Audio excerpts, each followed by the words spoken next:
کون سا ہے؟ سائل نے جھٹ سے جواب دیا اللہ پر ایمان لانا سب سے افضل عمل ہے۔ دوسرا سوال پوچھا کہ نجات کیسے ملے گی؟ کہ اللہ پر بھروسہ کر لو نجات مل جائے گی۔ تیسرا سوال پوچھا کہ آدمی خوبصورت کب ہوتا ہے؟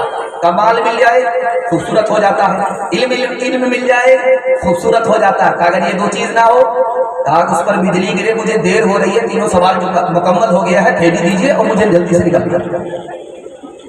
100 روپے کا سوال کیا، حضرت حسین نے 1000 دیا۔ کسی نے جھٹ سے کہا کہ فضول خرچی ہے، حضرت حسین نے کہا کہ میرے نانا کی سنت ہے، تمہارے خیال میں فضول خرچی ہے، میرے خیال میں میرے نانا کی سنت ہے۔ آدمی آج خواب دیکھے کب تک پورا ہو سکتا ہے؟ 50 سال لگ سکتا ہے۔ اللہ کے رسول نے مدینے میں خواب دیکھا کہ میرے نواسے کو سیاہ سفید رنگ کا کتا خون میں لکپت کر دے گا۔ یہ خواب 50 سال پہلے دیکھا گیا۔ کربلا کے میدان میں حضرت حسین کے سر کو تن سے جدا کرنے والا شمر نام کا آدمی تھا، وہ کالے رنگ کا آدمی تھا، منہ پر سفید داغ تھا۔ خواب کے مطابق یہی سیاہ سفید رنگ کا کتا ثابت ہوا۔ جو خواب 50 سال پہلے دیکھا گیا وہ کربلا کے میدان میں 50 سال کے بعد پورا ہوا۔ آج کا خواب 50 سال میں بھی پورا ہو سکتا ہے۔ آخری سوال تھا، حضرت حسین نے تلوار اٹھائی، کوئی اثر نہیں دکھایا۔ اس کا راز کیا ہے؟ صحیح ابن حبان کی حدیث کی کتاب ہے، اس کتاب میں لکھا کہ نانا نے اپنے لیے دنیا پسند نہیں کیا، اپنے اہل بیت کے لیے دنیا پسند نہیں کیا۔ اگر یزید کو شکست دیتے تو حکومت ملتی، دنیا ملتی، اس لیے کربلا کے میدان میں جو چیز حکومت سے بڑھ کر کے شہادت تھی اللہ نے وہ عطا کر دیا، شہید ہو گئے، یزید کو شکست نہیں دے پائے۔ ہاتھ اٹھا کر کے وعدہ کیجئے انشاءاللہ موت سے ڈریں گے نہیں، اللہ خدا میں جان دے کر کے اللہ کے دین کو سربلند کریں گے۔ ہاتھ اٹھائیے انشاءاللہ۔ جو جانے میں جا رہے ہیں، ماں نے روک کر کے پوچھا بیٹا کہاں جا رہے ہو؟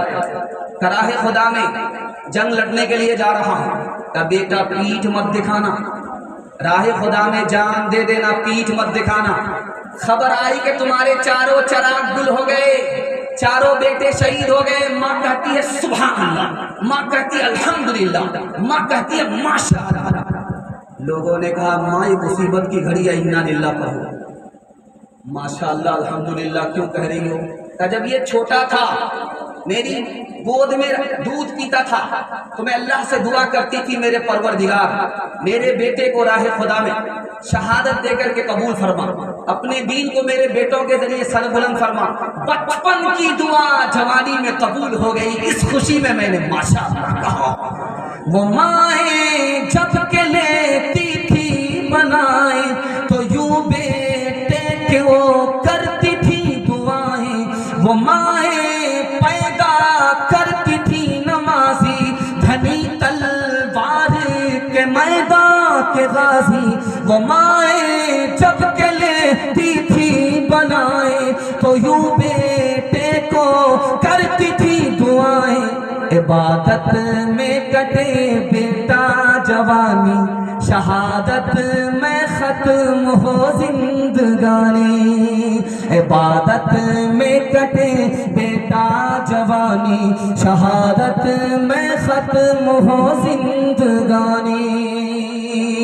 ہاتھ اٹھا کر کے وعدہ کیجئے ببول بوئیں گے آم کاٹیں گے، بالکل صحیح کہہ رہا، ہاتھ اٹھائیں۔ خیر ماشاءاللہ، یہ بیچ بیچ میں آپ کا امتحان ہوتا رہے گا۔ تیسرا پیغام آپ کی خدمت میں تیزی کے ساتھ آ رہا ہے۔ سب سے بڑے شہید، سب سے بڑے مظلوم شہید جن کو مظلومانہ شہید کیا گیا وہ حضرت عثمان ہیں، ان کے حوالے سے پیغام آ رہا ہے، آپ لوگ سننے کے لیے تیار ہیں؟ ہاتھ اٹھا دیجئے انشاءاللہ۔ ماشاءاللہ آپ کا بڑے جوش کے ساتھ ہاتھ اٹھتا ہے تو دل خوش ہو جاتا ہے کہ آپ تھکے نہیں ہیں، بیدار ہیں اور بیداری کے ماحول میں سن رہے ہیں۔ اللہ ہمارے سنانے کو، آپ کے سننے کو بہت قبول فرمائے۔ خواب میں رسول اللہ کی زیارت ہوئی، پوچھا عثمان کیا حال ہے؟ کہ یا رسول اللہ آپ کی امت نے بہت ستایا، پانی بہت دنوں سے بند کر دیا ہے، یا رسول اللہ آپ کی مسجد میں نماز پڑھنے نہیں دے رہے ہیں، مجھے گھر سے باہر نکلنے نہیں دے رہے ہیں۔ کہا عثمان گھبراؤ نہیں، روزے کی نیت کر لو، افطار میرے ساتھ کرو۔